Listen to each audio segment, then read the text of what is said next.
要设定闹钟啊，训练排尿时间，不要用自己想要尿，而是要排定闹钟，要排定时间尿尿的。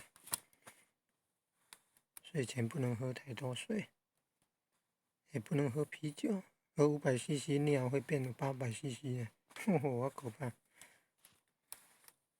还要做那个双腿，2个大腿内部夹一个气球，站着也可以夹，坐在椅子上也可以夹，但是双脚趾头要往内绷，往内绷紧。这个叫训练什么肌啊？双腿那边的肌肉。也有人说要拍那个属膝部啊，奶盖边啊，手刀呢拍，轻轻拍打那个属膝部啊，奶盖边啊，膀胱的左右侧凹的地方，双手刀轻轻的拍，让膀胱比较有力的。但年老会太退化了。要设定闹钟了，训练排尿时间。睡前不要喝太多水，也不能喝啤酒。还有的半夜起来会站不稳，会跌倒的，要小心。有的到浴室也会容易跌倒，有的上了厕所爬不起来，也会容易跌倒，要小心的。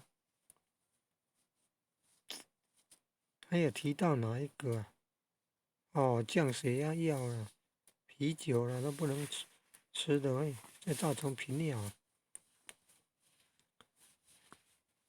50岁以后就有那个射护腺肥大的问题了呢。男人哦，真的要保护肾脏元气啊，才不会频尿。还有要爱惜精神，留他日，担当宇宙啊！会利尿的东西，薏仁汤啊、红豆汤，这些都会利尿的东西，不能碰。晚上就不要喝薏仁汤了红豆汤。你看，孕妇为什么不能吃薏仁呢？薏仁汤会利尿呢，会夜尿或次数的多。利尿的东西的吃多了会半夜那个跑厕所，很麻烦。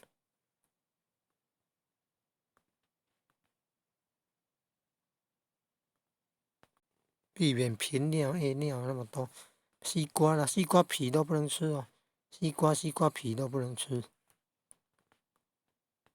薏仁汤呢，红豆汤呢，薏仁水、红豆。血压药有的是有利尿剂的，薏仁水啦、红豆水啦、西瓜皮啦，还有啤酒啦，睡前都不能吃的。复合成分血压药也不能碰的，容易造成夜尿多的频尿。